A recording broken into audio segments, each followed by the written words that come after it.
Salut à tous, c'est Nico et bienvenue dans cette vidéo où on va évidemment parler du Codex Chevaliers Impériaux, tous les détachements, toutes les datasheets du Codex. On va pas parler de tout ce qui est Imperial Armor, donc les châssis Cerastus, parce que dans le Codex ils sont pas mentionnés, donc je pars du principe qu'ils auront pas de changement ou qu'ils auront des changements séparés à part. Juste avant qu'on commence, je me suis basé sur les coûts en points qui sont les coûts actuels. Games Workshop vient de changer les coûts en points des chevaliers. Je serais très surpris qu'ils les rechangent pour la sortie du codex encore, parce que dans ce cas-là, ils auraient juste pu attendre la sortie du codex pour les changer, plutôt que de les changer il y a 2 semaines. Donc je pense que les coûts en points qu'on a actuellement sont les bons. Pour les améliorations par contre, et le nouveau chevalier défenseur, ce sont les coûts en points du codex, donc soumis à changement. Bon, maintenant, pour les règles, on a toujours la règle marcheur super lourd, ça ne change pas. Les gros chevaliers, pas chevaliers du chaos, chevaliers impériaux, peuvent traverser. Les figurines qui ne sont pas titanesques, les terrains de 4 pouces ou moins,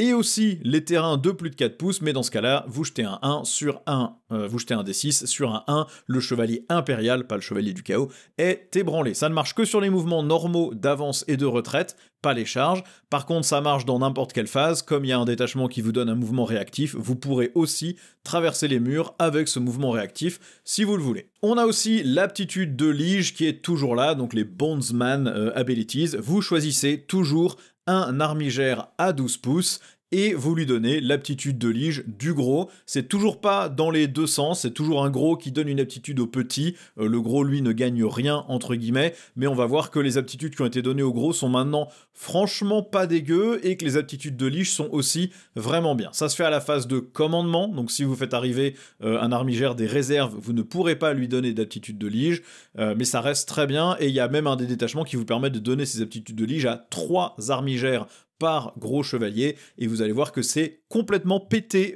dans certains cas, c'est assez marrant. Votre règle d'armée, c'est le code chevaleresque. Vous allez choisir, au début de la partie, donc quand vous savez ce que vous affrontez, vous allez choisir un haut fait parmi les 3, et une qualité parmi les 3. Quand vous accomplissez le haut fait, vous gagnez la qualité sur toute votre armée, donc vous gagnez ce bonus qui va s'appliquer à toutes les figurines de votre armée. Et vous gagnez aussi 2 points de commandement quand ce haut fait est accompli. Vous pouvez aussi choisir de tirer au dé le haut fait, la qualité, ou les deux.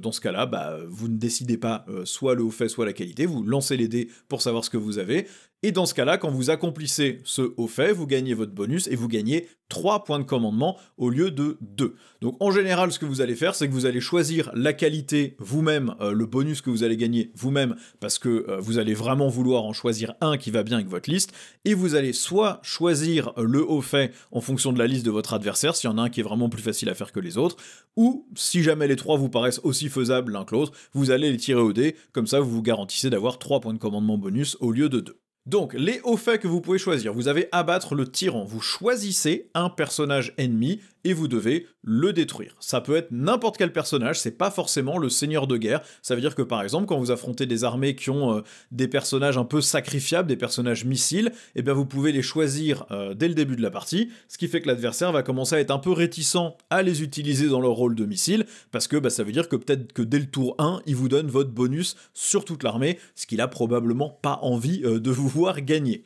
Vous avez ensuite reconquérir le royaume, vous complétez cet objectif, ce haut fait, à la fin du tour adverse, si vous contrôlez plus de marqueurs d'objectifs que l'adversaire. Donc ça va contraindre l'adversaire à rester ou à aller sur les objectifs au maximum, sachant que en général, c'est déjà ce que l'adversaire a envie de faire, sauf qu'à particulier, genre les taux qui des fois peuvent attendre un petit peu avant de contre-attaquer, mais la plupart des armées, leur but c'est d'aller sur les objectifs, mais là du coup ça va vraiment obliger l'adversaire à essayer de vous reprendre des objectifs sur lesquels il n'avait pas forcément trop envie d'aller, donc intéressant aussi. Le dernier, c'est faucher l'ennemi, vous devez détruire dans un même tour plus d'unités que le numéro du round en cours. Donc par exemple, à votre tour 1, vous devez détruire 2 unités ennemies, ou au tour 1 de l'adversaire, vous devez avoir détruit 2 unités durant ce même tour. Vous ne pouvez pas additionner les unités que vous avez détruites à votre tour et au tour de l'adversaire. C'est relativement facile à faire, ça veut dire que tour 2, à votre tour de jeu, vous devez tuer 3 unités. C'est pas forcément l'enfer, par contre plus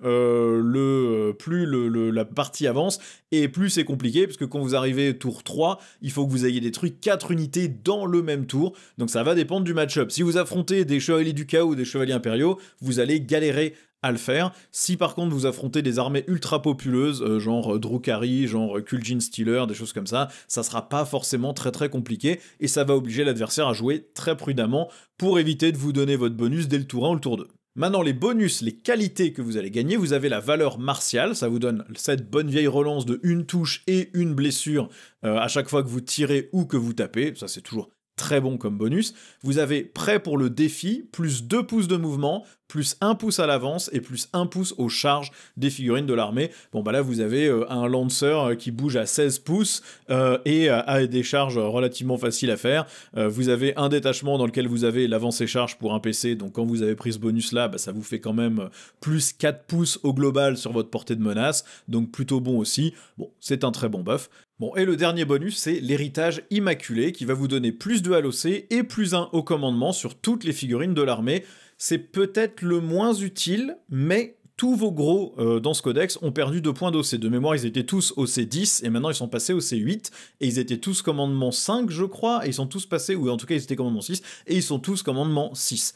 Donc ça veut dire que bah, ça va vous permettre d'avoir un commandement de 5, ce qui est le maximum que vous pouvez avoir dans le jeu, et de l'OC 10 sur les gros, mais surtout de l'OC 8 sur les petits, ce qui est quand même très violent aussi. Donc en fonction de ce que vous affrontez, ça peut valoir le coup. Maintenant, dans des cas où, en tant que chevalier, vous n'arrivez pas à tenir les objets avec des trucs au C8 ou au C6 et votre létalité, je suis pas sûr que ce bonus vous aide vraiment. Je pense que vous avez plutôt intérêt à prendre la relance, des tirs et des blessures, et de vraiment dégommer l'adversaire sans vous poser de questions pour être sûr de reprendre les objectifs, plutôt que d'essayer de vous asseoir dessus et d'augmenter l'OC. Maintenant, je pense qu'il y a des cas où ça peut valoir le coup. Si vous jouez peut-être une liste avec beaucoup de petits, qui soient tous au C8, ça peut être extrêmement difficile à jarter une fois que vous avez réussi à accomplir votre haut fait.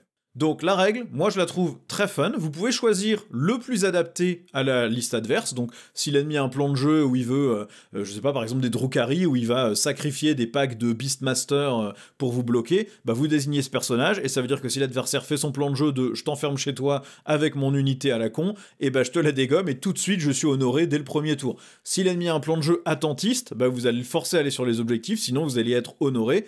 Et si l'ennemi a un plan de jeu de Swarm où il doit contrôler la table, bah vous pouvez l'obliger à garder des unités planquées, parce que sinon, tout ce que vous voyez, vous le tuez, et donc vous dépassez le numéro du round en unité tuée à votre tour, et vous êtes honoré direct. Bon, évidemment, tirer au dé vous donne un PC de plus, ça sera pas optimisé dans la plupart des cas. Maintenant, il y a des match-ups où je pense que n'importe quel haut fait est faisable avec plus ou moins la même facilité, et donc vous aurez envie de le tirer au dé pour gagner vos 3 PC. Et puis en amical, bah il y a des fois vous aurez juste envie, vous savez pas trop, vous dites toi tu sais quoi, allez vas-y, je le fais au fun et je tire au dé et je fais une combinaison marrante, pourquoi pas, ça marche aussi très bien. Bon, on passe aux fiches d'unité. On va commencer par Canis Rex, qui n'est plus aussi pété et auto-include qu'il l'était. Alors, les points actuels, c'est 415 points. Comme je le dis au début de la vidéo, je pense que ça ne changera pas. Je pense que ce sont les valeurs en points que vous allez avoir pour ces unités-là. Mais évidemment, si ça change, je vous le mettrai à l'écran avec un petit encart si j'ai eu l'info. Donc ça bouge toujours à 10. C'est endurance 11, sauvegarde à 3, invuln à 5, contrôle tir, 26 PV, commandement de 6 et OC8 au lieu de commandement de 5 et OC10. Il a toujours la capacité d'être ciblé par un stratagème à 0 PC une fois par tour, même s'il a déjà été utilisé. Alors, c'est pas 0 PC, c'est moins 1 PC, hein, ça a été corrigé dans la data slate.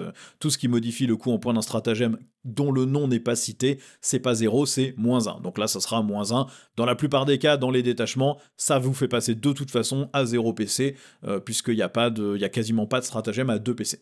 Vous avez perdu par contre la règle des critiques sur les 5, fort heureusement pour tous les gens qui affrontaient les Zika. À la place, vous avez la capacité de retirer l'ébranlement sur une unité Imperium qui est à 12 pouces au début de n'importe quelle phase. Donc c'est une unité Imperium, ce qui veut dire que vous pouvez cibler des alliés avec ça. Donc quand vous alliez Canis dans d'autres armées, ce qu'on voyait très souvent, eh bien vous allez maintenant pouvoir enlever du Battle Shock. Bon, c'est évidemment beaucoup moins bien que les critiques sur les 5, et je sais pas du coup si les gens vont vouloir prendre Canis Rex en allié. Maintenant, ça reste une très bonne fiche. Il a toujours le même profil de tir avec D6 attaques de force 14, PA-3, dégâts 4 et touche soutenue, ou 2 D6 attaques de force 7, PA-1, dégâts 2 avec déflagration et touche soutenue.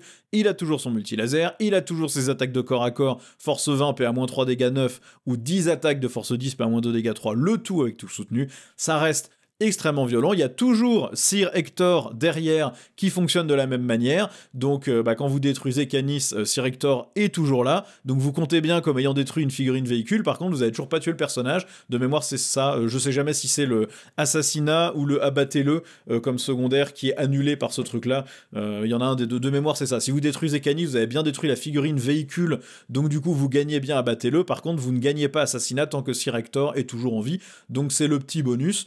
Ça reste une très bonne unité, maintenant il est moins débilitos avec les critiques sur les 5 qui parfois étaient vraiment craqués en fonction de ce que vous faisiez comme jet de dés. Bon, ça le rend un petit peu moins auto-include et ça ouvre la porte évidemment aux autres chevaliers, donc je pense que c'est une bonne chose dans l'équilibrage interne de ce codex. Vous commencez pas vos listes avec Canis, vous le prenez quand vous avez envie d'avoir son profil, mais il n'est pas obligatoire pour avoir une liste compétitive. On a ensuite le nouveau chevalier défenseur, il est à 435, je sais pas pourquoi j'ai écrit 436, 435 points au niveau du codex. Alors, les points du codex sont quasiment tous un petit peu plus élevés que les points qu'on a maintenant, donc il est possible qu'il soit moins cher que ça. Là, à ce prix-là, il est trop cher, de toute façon, je pense, pour ce qu'il fait. Maintenant, ça reste quand même un châssis Questoris, commandement 6, OC8, 26 PV, endurance 11, save à 3, mais un vuln à 4 contre le tir, pas à 5. Son aptitude de lige, c'est de donner -1 dégâts à du coup un armigère, ou dans le détachement armigère, à 3 armigères à 12 pouces. -1 dégâts sur 3 figurines, c'est ultra fort dans ce détachement-là. Et en plus, si ce chevalier défenseur bouche la ligne de vue de l'ennemi quand ils veulent tirer sur une autre figurine de votre armée, eh bien cette autre figurine a le couvert et une invulnérable à 4+. C'est extrêmement fort. Ça veut dire que vous placez votre chevalier défenseur devant, vous mettez vos armigères ou même un gros juste derrière, même avec juste le canon de l'arme qui passe devant, cette autre figurine a une invulnérable à 4+, au lieu d'une invulnérable à 5+. Une invulnérable à 4, c'est beaucoup mieux qu'une invulnérable à 5, ça peut vraiment faire rebondir la moitié, voire des fois plus de la moitié, hein, vous connaissez les 4+, c'est soit craquer défavorablement, soit craquer favorablement. Mais en gros, il suffit que vous ayez placé votre chevalier ou votre gros titanesque ou votre armigère un tout petit peu derrière le défenseur, et globalement, la ligne de vue de l'adversaire risque d'être bouchée, même un tout petit peu, très partiellement, et ça suffit pour filer une invuln à 4 et le bénéfice du couvert. C'est très très très fort comme règle. Bon, évidemment, l'adversaire va vous dégommer le chevalier défenseur dès que possible, mais comme il a aussi une invulnérable à 4 au tir, c'est pas si facile que ça.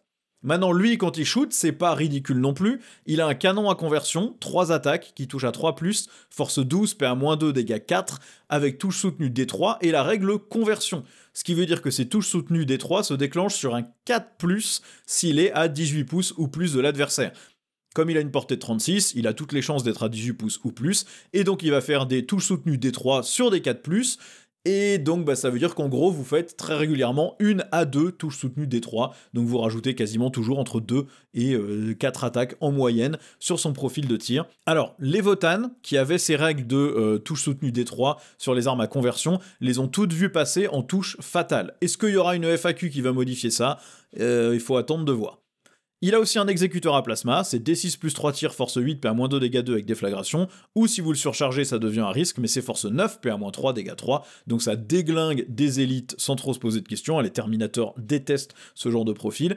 Et vous avez en plus un petit Twin Incendiary Combustor, qui est un lance-flamme jumelé, qui fait des 6 tirs, force 6, PA-1, dégâts 1 à 12 pouces, qui peut nettoyer des petites infanteries, et il a aussi un petit blaster à phosphore, dont on parle pas parce qu'il ne sert à rien du tout. C'est une excellente figurine à mon sens. Les 435 points sont clairement trop élevés, je pense pas que ça sera le prix final, je pense qu'on sera aux alentours de 395 comme les Questoris les plus chers. Maintenant, ça reste excellent si vous avez envie de surprotéger votre armée avec ce genre de truc. Vous le mettez sur le devant, il va tanker comme un sagouin avec son invuln à 4. Vous n'avez pas besoin de le cibler dans le bon détachement avec justement l'invuln à 4 pour un PC, puisque vous avez toujours le stratagème des boucliers ioniques dans un des détachements, je crois que c'est le Valor Strike. Et en plus, le -1 dégâts sur des armigères de lige, ça le rend aussi très intéressant dans le détachement où vous avez envie de spammer les armigères, puisque vous pouvez donner cette aptitude de lige jusqu'à 3 armigères. Donc c'est, à mon sens, une très très bonne fiche qui tire bien, qui défend bien, qui protège votre armée. Maintenant, le coût en points, je pense, n'est pas réaliste, je pense pas que ça sera 435 points à la sortie. On a ensuite le Castellan à coût en points actuel 410 points, je pense que ça restera son coût en points. Il a mouvement 8, endu 12, sauvegarde à 3, invuln à 5, 28 PV, commandement 6, OC8. Il donne le couvert aux armigères à 6 pouces de lui, ce qui est bon, bof. Et il relance maintenant tout le jet de dégâts sur les monstres et les véhicules, au lieu de juste relancer les jets de dégâts de 1. Donc c'est beaucoup mieux, parce que ça veut dire que si vous faites 1 ou 2, vous vous permettez de relancer, voire même un 3, si vraiment vous avez besoin d'aller chercher autre chose. Et comme il a quand même des armes bien violentes, type la lance volcanique, force 18, PA-5, dégâts D6 plus 8, avec la relance totale de ces jets-là, même si vous avez fait un 2, vous pouvez aller chercher mieux.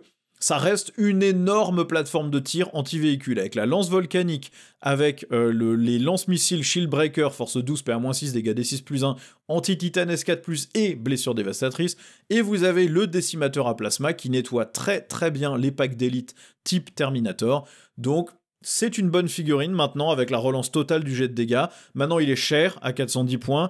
Il est pas beaucoup plus solide qu'un chevalier impérial classique, puisque le palier du 12 contre du 11 est pas incroyablement impactant à part sur les canons laser force 12, mais il est beaucoup plus stable dans ses dégâts maintenant, donc peut-être qu'il retrouve un peu d'utilité. On le voyait pas forcément beaucoup sur les tables, maintenant je pense qu'il commence à avoir de l'intérêt, ça reste probablement pas la meilleure figurine du codex. On a ensuite le Vaillant à 410 points, même profil, mouvement 8, endu 12, save à 3, invuln à 5, 28 PV, commandement 6 au C8, il donne le couvert aux armigères à 6 pouces, à la phase de tir, l'unité qui a été touchée par son harpon et les unités à 6 pouces de celle qui a été touchée par le harpon subissent un des 3 blessures mortelles sur un 4+. Alors, bon, c'est pas merveilleux comme règle, maintenant le harpon c'est D3 attaques, force 24, PA-6, dégâts 10, avec déflagration et blessures dévastatrices. Pourquoi pas? Maintenant ça reste quand même assez anecdotique et ça vous sauvera les miches dans pas beaucoup de cas. Il a aussi un lance-flamme, 3d6 tirs, force 8, PA-1, dégâts 2, et ses missiles anti-titanesques. Je pense pas qu'il soit merveilleux pour les points, je pense pas que ça tue mieux les grosses cibles que d'autres Zika, il faut arriver à 12 pouces pour le harpon, il y a plein d'autres Zika qui tirent beaucoup mieux à plus grosse distance, vous prenez 2 petits avec des lances thermales qui arrivent en réserve, je pense qu'ils seront nettement tout aussi capables de dégommer à peu près la même chose, donc bon, je suis pas sûr qu'on le verra toujours celui-là, on le voyait pas vraiment avant, je suis pas sûr qu'on le voit encore. On a ensuite le chevalier paladin, 375 points au coût actuel, qui, je le répète, je pense ne bougera pas. Je pense pas qu'il nous aurait changé les coûts en points des unités 2 semaines avant de nous les rechanger, mais c'est Games Workshop, on n'est jamais à l'abri. Il a le profil du Questoris classique, son aptitude de lige va donner touche fatale et lance à un armigère, ce qui veut dire que vous vous retrouvez avec des armigères Aster qui ont touche fatale et blessent à +1, donc ils vont quasiment tout blesser sur du 3 ou du 2, et sinon, au tir, touche fatale sur les autocanons, c'est jamais ridicule. Touche fatale même sur les lances thermales, c'est pas ridicule non plus. Donc, très bonne aptitude de lige. Je rappelle que dans le détachement qui booste les armigères, vous pouvez donner cette aptitude à 3 armigères, ce qui est déjà très fort. Il a aussi +1 à sa PA quand il tire sur la cible la plus proche, ce qui rend son battle canon beaucoup plus intéressant, puisque le problème de ce battle canon c'était la PA-1, donc avec le couvert c'était PA-0, là vous passez en PA-2, ce qui veut dire que ça commence à être capable de dégommer des trucs. C'est quand même D6 plus 3 attaques, ou 2D6 plus 6 attaques à 36 pouces, en général quand vous voyez quelque chose vous êtes à 36 pouces, donc 2D6 plus 6 attaques, plus déflagration, force 10, PA-2, dégâts 3 si vous tirez sur la cible la plus proche, c'est violent. Il a toujours la mitrailleuse ou le fuseur, et ensuite c'est le choix de soit l'autocanon, 3 attaques, force 7, PA-1, dégâts 2, jumelé anti-vol 2+, soit c'est les missiles 3 attaques qui touchent à 3, force 8, PA-2, dégâts D6, soit c'est le missile anti-infanterie, D6 plus 1 attaque, force 5, PA-0, dégâts 1, déflagration, tir indirect. Je pense que vous prenez jamais ce petit missile-là, et que vous prenez toujours soit l'autocanon, soit les 3 tirs de missiles Storm Spear. Au corps à corps, vous avez soit une tronçonneuse, soit le gantelet. Donc la tronçonneuse, c'est 4 attaques, force 14, PA-4, dégâts 6, ou 12 attaques, force 9, PA-3, dégâts 2. Le gantelet, c'est 4 attaques, force 20, PA-3, dégâts 8, ou 8 attaques, force 10, PA-2, dégâts 3. Donc vous échangez, comme toujours, un peu plus de force, un peu plus de dégâts, mais un peu moins de PA. Donc dans la plupart des cas, je pense que le gantelet est plus intéressant, sauf si vous avez vraiment besoin de la tronçonneuse pour faire beaucoup de sweep. Mais globalement, les trucs sur lesquels vous allez taper avec ça vont avoir des invulnérables, et donc une PA-4 ou -3, elle va aller taper dans une invuln à 4 ou à 5. Donc le gantelet me paraît souvent plus intéressant. Maintenant, la tronçonneuse marche aussi très bien si c'est ça que vous voulez mettre. Je pense qu'il est très polyvalent, ça vous permet de tirer à la fois sur de l'élite ou de la troupe avec le battle canon qui du coup va passer en PA-2 si vous tirez sur la cible la plus proche. Le Rocket Pod Storm Spear peut passer en PA-3, ce qui fait que même si la force n'est que de 8, ça marche pas mal. L'autocanon Icarus peut passer en PA-2, donc honnêtement, je le trouve bien, celui-là, il a toujours le même potentiel de corps à corps, il booste très bien les armigères, quel que soit leur style, que ce soit les Elvériens ou les Astères. Il se booste lui-même, je pense que c'est un bon chevalier, je pense qu'on le reverra, celui-là, sur les tables. On a ensuite le chevalier errant, là encore, coût actuel 375 points, châssis Questoris classique. Son aptitude de lige, c'est de donner la relance des avances et aux armigères évidemment affectées, mais aussi la règle assaut sur les armes de tir, ce qui fait que vous vous retrouvez avec des petites lances thermales où ça sera beaucoup plus facile sur les armigères astères d'aller chercher la mi-portée et donc là le bonus de fusion, ce qui est pas mal du tout. Il a aussi pour lui-même plus 1 pour toucher quand il tire sur la cible la plus proche, ce qui fait qu'il va se mettre à toucher à 2+ au tir, et donc être extrêmement stable. Surtout qu'il a un bon vieux canon thermique 2d3 attaques qui touche à 3, mais du coup à 2 si c'est la cible la plus proche, à 24 pouces, force 12, PA-4, dégâts D6 avec fusion 6 et blast, donc très très stable pour aller dégommer du véhicule, mais aussi pour aller dégommer de l'élite en vous mettant à 12 pouces et stabiliser les dégâts. Mitrailleuse ou fuseur toujours, et puis toujours le choix autocanon, missile, ou le petit lance-missile anti-infanterie, et au corps à corps, vous choisissez tronçonneuse ou gantelet, comme d'habitude. Honnêtement, lui aussi, le plus 1 pour toucher, autant être la cible la plus proche sur le paladin, quand vous avez peut-être envie de le garder un peu plus loin pour le canon, c'était moins important, autant là, comme vous allez tirer, vous allez vouloir vous mettre à 12 pouces avec le canon thermal pour bénéficier du bonus de fusion 6, donc vous allez probablement être sur la cible la plus proche et avoir plus 1 pour toucher, et donc toucher à 2+, avec 2d3 tirs. En stat, c'est quand même 4 shoots qui touchent à 2, donc ça en fait 3 qui passent, donc vous avez quand même toutes les chances d'exploser ce sur quoi vous tirez. Donc pas inintéressant du tout celui-là, là encore je pense qu'il regagne un peu d'intérêt. Son aptitude de lige est aussi très bonne pour permettre à des armigères de se rapprocher aussi et et de tirer du coup de manière beaucoup plus fiable avec un petit peu plus de portée. On a ensuite le galant au coût actuel de 375 points qui encore je pense ne changera pas. Profil Questoris classique, son aptitude de lige c'est de donner la relance des charges et la relance de toutes les touches au corps à corps à un armigère ou, je le rappelle, dans le détachement armigère, à 3 armigères. Ce qui veut dire que dans le détachement spécifique, vous pouvez vous retrouver avec 3 astères qui relancent les charges et relancent toutes les touches au corps à corps. Pour lui-même, il consolide de 3 pouces de plus, si ça peut lui permettre d'arriver à portée d'engagement d'un ennemi, donc ça veut dire qu'il consolide à 6, ce qui est très bien. Bon, au tir, c'est anecdotique, mitrailleuse au fuseur et le choix de autocanon, missile ou missile anti-infanterie. C'est surtout qu'au corps à corps, il a le gantelet et la tronçonneuse, alors, c'est pas des extra attaques, il peut pas taper avec les deux, mais il a des profils nettement augmentés dessus, puisqu'il se retrouve avec 6 attaques, force 14, PA-4, dégâts 6, avec blessure dévastatrice, ou 18 attaques, touche à 2, force 9, PA-3, dégâts 2, avec touche fatale. Oui, d'ailleurs, j'ai écrit dans le texte qu'il touche à 3, mais il touche à 2, lui.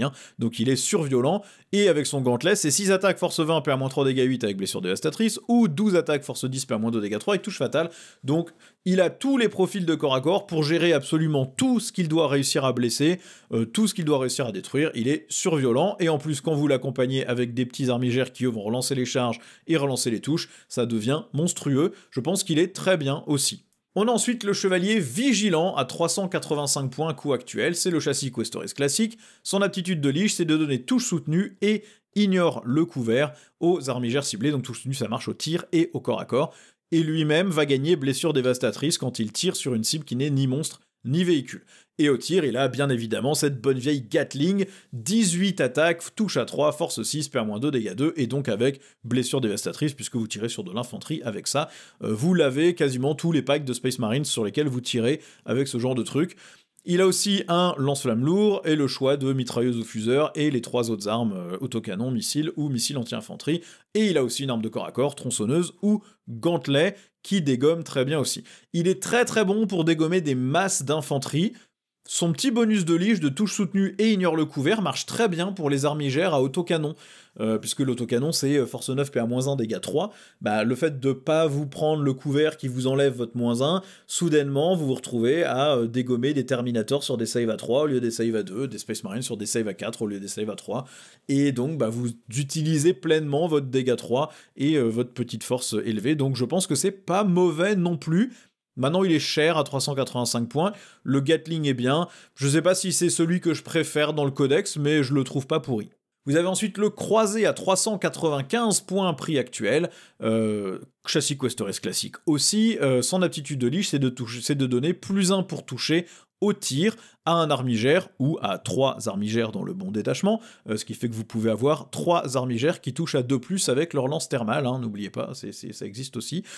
Et s'il bouge pas lui-même, il va gagner touche soutenue au tir. Et au tir, il a la Gatling, 18 attaques, force 6, PA-2, dégâts 2. Il a un canon thermique, 2d3 attaques, force 12, PA-4, dégâts D6, qui tire à 24 pouces, avec déflagration et fusion 6. Il a aussi un lance-flamme lourd, et ensuite il a le choix de mitrailleuse ou fuseur, autocanon, missile, etc., etc. Il peut remplacer son canon thermal par un battle canon et une mitrailleuse. Honnêtement, je pense que si vous le prenez, c'est aussi pour le canon thermal et la Gatling. Je suis pas sûr que vous ayez envie de prendre le canon à tir rapide, parce que il a que PA-1 et lui ne se donne pas de bonus de PA, donc je sais pas si c'est si intéressant que ça. Moi, personnellement, je le jouerais plutôt avec le canon thermal et la Gatling, comme ça vous êtes sûr d'avoir de quoi faire les deux cibles. En fait, il est intéressant, lui, sur le détachement de la ligne défensive, où vous gagnez des bonus quand vous êtes sur la ligne, et vous avez des stratagèmes qui vous donnent des bonus quand vous êtes resté immobile, ce qui, lui, le buff déjà aussi. Maintenant, il est toujours intéressant comme grosse plateforme de tir polyvalente. Avec le canon thermal, il peut gérer du véhicule, et avec la Gatling, il peut gérer de l'infanterie. Bon, maintenant, est-ce que vous avez pas plutôt envie de prendre des trucs spécialisés, plutôt que de prendre un truc qui fait un peu les deux? À voir. Je le trouve pas mauvais, l'aptitude de lige est très bonne, mais je sais pas si lui-même vaut 395 points pour les bonus qu'il a. Je l'aime bien, mais je sais pas si c'est le meilleur du codex. Vous avez ensuite le chevalier précepteur à 365 points, châssis Questoris classique. Son aptitude de lige, c'est la relance des blessures sur la cible de chasse qu'il aura désignée. Au début de la bataille, avec le chevalier précepteur, vous désignez une cible de l'armée ennemie, et ce chevalier précepteur va relancer toutes les blessures dessus. Et bien l'aptitude de lige, ça vous permet de donner ce même bonus à un armigère, ou, je le rappelle, en détachement armigère, vous allez donner ça à 3 armigères et non pas à un seul. Donc vous vous retrouvez avec 4 figurines sur la table qui relancent toutes les blessures contre une cible désignée, et quand vous détruisez cette cible, vous pouvez en choisir une autre. Ce qui fait que si c'est le précepteur qui tire d'abord, il relance les blessures sur sa cible désignée, ensuite les armigères peuvent relancer les blessures sur cette cible. Mais si jamais le gros il a tué sa cible, vous en choisissez tout de suite une autre, les petits sont toujours appliqués, sont toujours concernés par l'aptitude de lige, et vont donc relancer les blessures sur l'autre cible que vous viendrez de désigner. Bon, ça paraît très très très fort, peut-être que là pour le coup les 365 points vont être augmentés. Au tir, lui a D6 attaques ou 2d6 attaques de force 14 ou de force 7, PA-3 ou PA-1, dégâts 4 ou dégâts 2 et déflagration, hein, c'est un double profil de las impulsor, soit vous choisissez le gros profil à D6 tirs, soit vous choisissez le petit profil à 2d6 tirs qui tire un peu plus loin. Vous avez la mitrailleuse ou le fuseur, et vous avez le choix, comme d'habitude, d'autocanon, missile ou missile anti-infanterie, et vous avez au choix soit la tronçonneuse, soit le gantelet. Je pense qu'il est super violent, celui-là. Que ça soit dans n'importe quel détachement, la relance des blessures sur lui-même et sur un armigère, c'est très très fort. Dans le détachement armigère, je pense que vous le prenez systématiquement au moins en un exemplaire, parce que la relance des blessures, c'est juste trop fort comme bonus.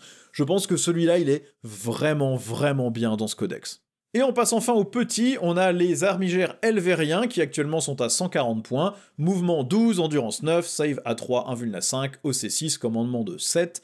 Ils donnent -1 pour toucher à la cible qu'ils ont touchée avec leurs propres attaques d'autocanon jusqu'à la prochaine phase de tir chevalier impérial, sauf sur les monstres et les véhicules. Alors avant ils avaient anti-vol 2+, quand ils étaient sur un objectif que vous contrôliez, ce qui leur donnait du potentiel de vraiment très bien blesser certaines figurines, type des Primarques démons, type n'importe quel tank un peu volant. Je sais pas si c'est mieux de donner -1 pour toucher. C'est une règle que j'aimais pas en début d'édition, mais plus je l'utilise et plus je la joue, et plus je trouve que c'est vraiment bien, parce que ça détruit les stats sur l'adversaire. Et donc je sais pas, je trouve que c'est pas si mal. Je trouve que c'est pas si mal comme règle, je sais pas si c'est mieux que ce qu'ils avaient avant par contre. Au tir, c'est toujours 2 autocanons, donc 8 attaques, touche à 3, force 9, PA-1, dégâts 3, et soit une mitrailleuse, soit un fuseur. Ça fait toujours pas grand-chose au corps à corps. Maintenant, il y a des moyens de leur donner ignore le couvert, donc ça c'est toujours intéressant aussi. Il y a des moyens de leur donner la relance des blessures, sur une force 9 c'est toujours intéressant aussi, avec les aptitudes de lige. Donc Je pense que c'est pas ridicule du tout si vous avez le moyen soit de lui booster sa PA, soit de lui donner ignore le couvert, soit de le fiabiliser sur le plus un touche ou la relance des blessures. Avec des aptitudes de lige, ils sont quand même pas ridicules du tout. Et puis le moins un touche, sur certaines armées, c'est vraiment pénible. Hein. Vous avez un adversaire qui vous a sorti un Gorkanaut avec un mec derrière pour le faire toucher à 4, bah soudainement il touche quand même à 5. Et s'il n'y a pas le mec, il touche à 6. Sur des armées qui touchent à 4, bah ça touche à 5.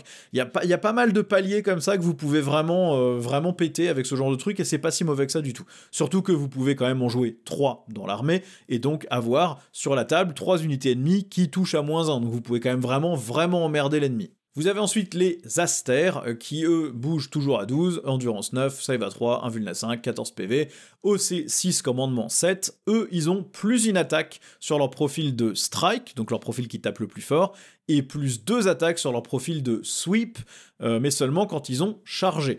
Alors, avant, ils avaient touche soutenue en charge. En soi, si vous touchez à 3+, je pense que le plus une attaque ou le plus 2 attaques est moins bien que le touche soutenu, parce que le touche soutenu, c'est que toutes les 6 attaques, vous en gagnez une de plus, mais elle touche auto. Alors que là, vous rajoutez 1 ou 2 attaques, mais il faut quand même qu'elle touche à 3+. Si par contre, vous avez la relance des touches, grâce à une aptitude de lige, là, dans ce cas-là, ça commence à être plutôt plus intéressant d'avoir les plus 2 attaques. Enfin, ceci dit, si vous avez eu touche soutenue et la relance des touches, c'était quand même plus intéressant. Donc je pense que c'est quand même un petit peu moins bon, peut-être, que ce que vous aviez avant, sauf si vous augmentez le jet de touche à 2+, mais je ne crois pas que ça soit faisable au corps à corps, je crois que c'est que au tir que vous pouvez le faire avec les aptitudes de lige. Maintenant, au tir, ils ont quand même la fameuse lance thermale, 2 attaques, force 12, PA-4, dégâts D6 à 18 pouces, et melt à 4 quand vous êtes à 9 ou moins, où là vous pouvez leur donner un +1 pour toucher, ce qui n'est pas ridicule avec une aptitude de lige, et puis la mitrailleuse ou le fuseur. Et au corps à corps, c'est 4 attaques force 10, PA-3, dégâts 3, ou 8 attaques force 8, PA-2, mais dégâts 1. C'est toujours intéressant en grosse menace de corps à corps. Même au tir, ils sont capables de faire sauter pas mal de véhicules légers ou lourds, ils peuvent être très bien stabilisés, donc ça reste de très bonnes unités. Dans certains détachements, dans le détachement armigère, ils seront lignes, vous pouvez en prendre 6, et vous pouvez booster par tranche de 3 avec n'importe quel chevalier, leur donner l'aptitude de lige sur 3 figurines, donc vous avez quand même moyen de les rendre très très intéressants dans certains détachements, mais dans tous les cas, ça reste de bonnes pièces, vos pièces d'ouverture, vos pièces un peu plus mobiles, et vos pièces potentiellement plus sacrifiables aussi. Il y a pas mal d'armées qui tueraient pour avoir à 140 points ce type de profil. Il y a quand même pas mal de trucs qui ont des trucs plus chers et qui tapent moins fort ou qui résistent moins bien. Bon, on va passer maintenant au détachement. Le premier, c'est les compagnons Questoris. Alors, votre règle, au début du tour Chevalier Impérial, si vous avez déjà accompli votre haut fait, et donc gagné votre bonus, vous pouvez choisir un autre au fait ou le tirer au dé. Par contre, si vous accomplissez ce deuxième au fait, vous ne gagnerez toujours qu'un seul PC, ni 2, ni 3. Mais donc ça vous permet d'accomplir potentiellement sur le cours de la partie les 3 au fait et de gagner les 3 bonus. Vous pouvez évidemment pas choisir un bonus que vous aviez déjà gagné ou un au fait que vous avez déjà accompli. Mais si vous êtes vraiment très bon, vous pouvez gagner les 3 bonus ou au moins aller en chercher 2. C'est très fun. Dans le bon match-up, ça peut être très très bon aussi. Vous voyez un adversaire, par exemple Drukhari, qui va spammer des persos et spammer des unités. Ça sera pas très dur d'aller chercher à la fois le détruire un personnage et détruire plus d'unités que le numéro du Battle Round. Donc c'est fun, ça vous booste l'armée. Au fur et à mesure que vous allez perdre des ressources, les ressources restantes seront de plus en plus fortes au fur et à mesure que vous accomplissez les hauts faits, donc c'est très bien. Attention par contre, on en parlera au moment des améliorations, dans ce détachement, toutes vos améliorations se dépensent quand vous les utilisez, c'est-à-dire qu'elles ne marchent qu'une fois par bataille, et elles se rechargent si vous accomplissez un nouveau haut fait. Donc si vous n'accomplissez que le haut fait de début, mais jamais un deuxième, vos améliorations sont toutes une fois par bataille, sinon c'est 2 fois par bataille, ou au maximum 3 fois par bataille. Au niveau des stratagèmes, le premier c'est la marche du héros. Pour 1 point de commandement, à la fin de la phase de commandement, vous allez cibler une unité titanesque qui est sur un objectif que vous contrôlez. Cet objectif est sticky avec un OC de 5. Ça veut dire que même si vous partez de cet objectif, l'ennemi va devoir mettre plus que 5 sur cet objectif pour vous le reprendre. Il n'est pas juste sticky, mais il suffit de mettre un socle à un dossier pour le reprendre. Il faut que l'ennemi mette plus que 5. S'il met juste 5, il est contesté, mais il n'est pas repris. Donc, ça vous permet de sticker un objectif qui n'est pas reprenable par toutes les petites unités mobiles de 5 figurines au C1, la plupart des trucs qui se téléportent derrière votre backline, etc. Donc il faut amener une unité bien costaud pour que ça marche, Et bah donc c'est pas évident, c'est un très très bon stratagème pour se dégager de chez soi et impacter l'ennemi. C'est un détachement qui vous incite à jouer surtout des gros, en fait quasiment que des gros, puisque tous les stratagèmes vont cibler que les titanesques de mémoire, et donc bah évidemment vous n'avez pas envie d'en payer 365 points minimum qui va rester assis chez vous, donc très utile. Ensuite, vous avez le moment de gloire. Pour un point de commandement en phase de combat, un chevalier titanesque qui consolide peut consolider de 3 pouces en plus, donc 6 pouces de base, mais si c'est un galant qui a déjà la règle de consolidation à 3 pouces, et bah soudainement il consolide à 9 pouces. Alors, ça ne marche que si ça l'amène à portée d'engagement d'une autre unité, mais vous imaginez bien que consolider à 9, c'est quasiment impossible de s'en prémunir pour la plupart des armées, sauf celles qui jouent ultra élite. Donc ça veut dire que dans ce détachement, vous prenez probablement un galant, parce que voilà, c'est bien, consolidation à 9 pouces pour un PC, c'est ultra violent, hein, les deux règles peuvent s'empiler, c'est pas écrit qu'elles ne marchent pas l'une avec l'autre, ou alors j'ai raté un truc. Donc le galant peut consolider à 9 dans ce détachement. C'est très très menaçant, même si c'est pas avec un galant, 6 pouces c'est compliqué, vous pouvez assez facilement aller engager une unité qui de toute façon ne vous fera rien au corps à corps, et donc vous le bloquez au cac, vous obligez l'ennemi à se replier, à ne pas tirer, à ne pas charger, ou alors il reste au corps à corps avec vous et c'est vous qui tapez, donc vous le dégommez. C'est toujours utile, ça force l'adversaire à écarter ses unités, et si vous avez un galant, je pense que l'adversaire est foutu, puisque écarter ses unités de 9 pouces, c'est quand même très compliqué sur une partie normale. Vous avez ensuite le guerrier inarrêtable. Pour 2 points de commandement, en phase de mouvement, un chevalier titanesque peut se replier, tirer et charger. Bon bah là c'est très utile, si l'adversaire vous a chopé un de vos chevaliers de tir, c'est souvent le contre classique hein, pour embêter les chevaliers impériaux, vous les collez au corps à corps, ils tirent moins bien, voire ils vous tirent pas dessus parce qu'ils ont une arme déflagration, donc ils peuvent pas vous shooter l'unité elle-même, et donc bah vous les embêtez, et puis bah ils peuvent pas se replier parce que sinon ils font rien. Bon bah là, voilà, cette fois vous êtes pas bloqué, vous vous repliez, vous tirez, vous chargez, c'est cher à 2 PC, mais honnêtement ça les vaut sur ce genre de profil. Ensuite, on a défense courageuse pour un PC en phase de tir adverse. Un titanesque va gagner insensible à la douleur à 6 pour toute la phase. Alors ça, évidemment, c'est toujours très très fort sur ce genre de profil. Bon, vous ne l'avez plus de série comme règle de détachement, mais vous l'avez sur un stratagème.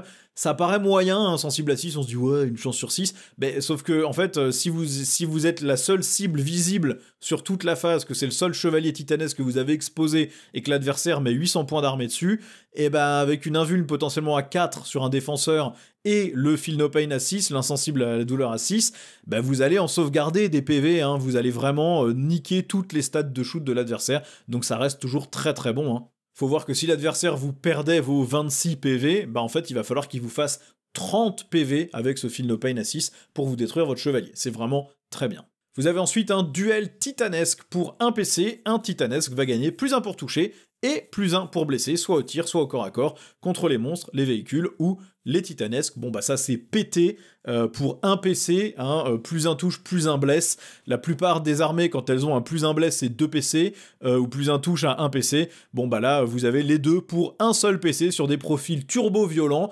Donc vous touchez à 2+, avec tous vos profils, et vous blessez systématiquement à minima à 4+, quand vous tirez sur des chevaliers, la plupart du temps sur du 3 ou du 2, vous allez juste dégommer n'importe quelle cible, et si vous avez la qualité de relance, la qualité qui vous donne relance d'une touche, relance d'une blessure parce que vous avez fait le haut fait, et ben vous touchez à 2, vous blessez à 2 avec la relance, donc vous touchez fiablement avec l'intégralité de vos attaques. C'est turbo pété à un PC, et je sais pas pourquoi c'est pas 2. Vous avez ensuite guidé par le passé pour un PC en phase de charge. Un titanesque peut charger même s'il avait avancé. Bon bah ça c'est super, vous avez un bon vieux Lancer. Alors il est pas dans le codex, il est en Imperial Armor, mais il est parfaitement jouable en tournoi. Il bouge de mémoire de 14 de base, à moins qu'il change le profil à la sortie du codex en Imperial Armor, mais pour l'instant on n'a rien là-dessus.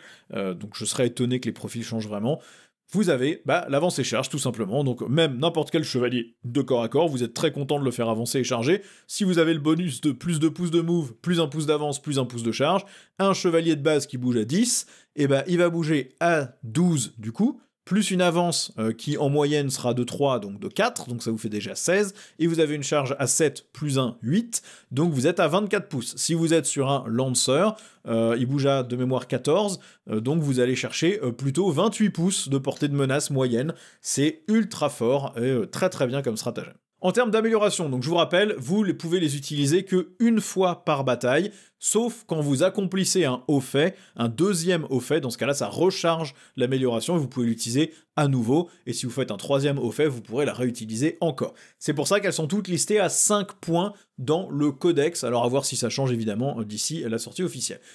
Alors, le premier, c'est le héros du triomphe. Quand le porteur finit une charge, il peut forcer un test d'ébranlement à -1 sur chaque unité ennemie en portée d'engagement. Bon, très utile, ça vous permet de reprendre un objet à l'adversaire, de l'empêcher de scorer un secondaire durant votre tour par exemple, ou de l'empêcher de se mettre un stratagème, l'empêcher d'interrompre un combat, ce genre de choses, donc très bien.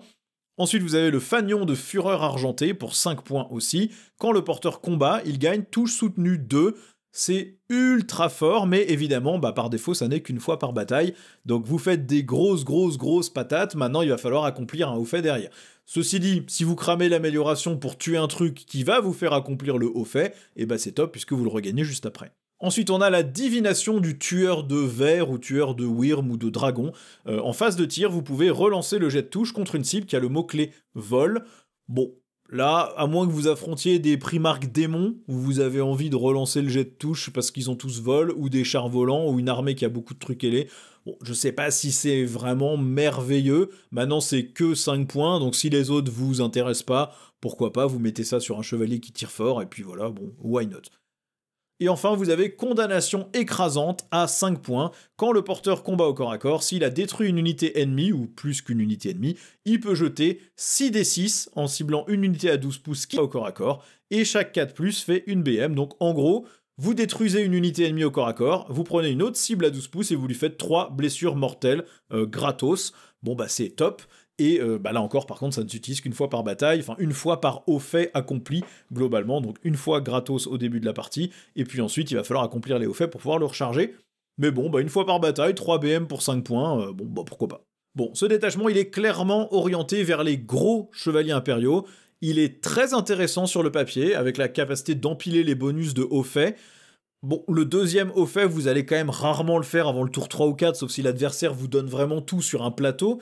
Donc le bonus ne sera pas ultra intéressant à toutes les parties. Maintenant, les améliorations sont très fortes, même si il va falloir les recharger en faisant les hauts faits. Les stratagèmes sont très bons. L'insensible à 6, le plus un touche et plus un blesse pour un PC, ou, je rappelle, gratos sur Canis par exemple, et l'insensible à 6, l'avancée charge, bref, vous avez un paquet de trucs vraiment très cool. Je pense que c'est un bon détachement compétitif, je pense que c'est un bon détachement pour le fun, si vous voulez tout lancer au dé par exemple, si vous voulez relancer vos qualités au dé. Par contre, vous ne jouez évidemment quasiment que des gros là-dedans, puisque seuls les gros sont boostés par les stratagèmes.